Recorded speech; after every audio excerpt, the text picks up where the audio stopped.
Okay, I'm Malcolm Van Delst, and this is an excerpt from Do the Wrong Thing. Do the Wrong Thing is a book series or extra long novel that opens with a woman trying to kill herself. She says, I don't know why I tried to do this, and by way of explanation, tells her life story. We're about two-thirds through the series, in about book 4, where the protagonist, Ava, is now in her mid-20s, falling in amongst a crowd of drunkards and ne'er-do-wells. As most of you know, Ava talks to the reader as she writes and includes present time diary entries along with her story, and that I took these diaries out over the past few months to facilitate a reorganization of the main story scenes. That reorganization is mostly complete, and I'm reintroducing the diary entries. The entry that I'll read today is a continuation from a previous one where Ava talks mainly about taking in her friends at-risk kids and her own journey from an extremely conservative and sexist culture to achieving 1%er status on her own steam without the husband she was supposedly incapable of surviving without. Also last week, 1980s Ava meets a beautiful man, makes punk-influenced art, and eats at a soup kitchen. And I'm going to put my questions at the end today. So we're going to start with the diary entry. September 1st, 2017, 11:32 a.m. Then I bounced on and off welfare from the time I left university until well into my 30s, incapable of surviving without help, too stubborn and scared to marry. Filthy lucre, as Titus says in the Bible. God, I hated money. Shortly after 40, though, incidentally, when the youth that was its own currency began to wane, I woke to the fact that if I worried about money 24/7, I might as well use that unrelenting focus to study and understand it. I read books and watched videos. I bought mutual funds. Don't laugh. I trained to be a Transamerica financial advisor. I didn't get far with Transamerica, you'll be pleased to hear. In a massive hotel conference room, Tom Cruise and Magnolia types rawing on stage, it hit me. I had joined a real life direct mail flyer. I was inside of it. It was alive. I couldn't leave. I was in a city 4 hours from home, had come with the woman who both sold me the mutual funds and convinced me to join Transamerica, in a clown car full of Transamerica financial advisors, and there was still an evening and another day before the conference ended. At first, I attempted to lose myself in the moment. Grinning maniacally, I jumped to my feet in my business casual, screaming, yeah, yeah, on cue with everyone around me and pumping my fist in the air. The nihilistic fervor went as quickly as it had come, though. I stayed in my hotel room on my laptop, marveling at the internet and computers in general, ICQing with Joe. The woman who sold me the funds came and went, fretting about my antisocial behavior. Back in West Rude, I returned to building websites for nonprofits and cultural organizations. Then one day, a friend told me about this digital currency that was going to destroy banks as we know them. What? I remembered the underground bank I used to tell my nerdy drug dealing roommate to start back in Release. I couldn't imagine what it would look like then. I did try. So I bought into Bitcoin and I went to work for a variety of blockchain oriented companies. I helped lay the foundation for the death of banks, and I made a ton of money. Currently, phones, cameras, magazines, books, radios, televisions, typewriters, the mail system, the banking system are all packed into pocket-sized machines we carry all over the world, even in African deserts, even at the North Pole, all connected through the fucking air. Sure, banks still exist, but it's taken decades for print magazines, newspapers, and the mail systems, for example, to dwindle to the shells they are now. Too big to fail is bleeding. Too big to fails are like the elephants in Dali's The Temptation of St. Anthony.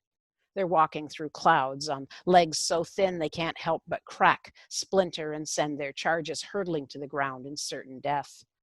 Hopefully, the 99% will have cleared out of the way before it happens. We often call seismic shifts in how we see things, or in consciousness, magic or fairy tales. I have lived through these. I have lived inside them, and I know what they're made of. Now it's Rue and Leslie's turn. We're going in. At Great Etienne, Farmer Ben stands 2 down from me, Emily between us. I never look at him or try not to, but my eyes constantly disobey. I keep my head down though, so when I do, it's at his running shoes or whatever they are, black, leather, ankle high, not Doc's.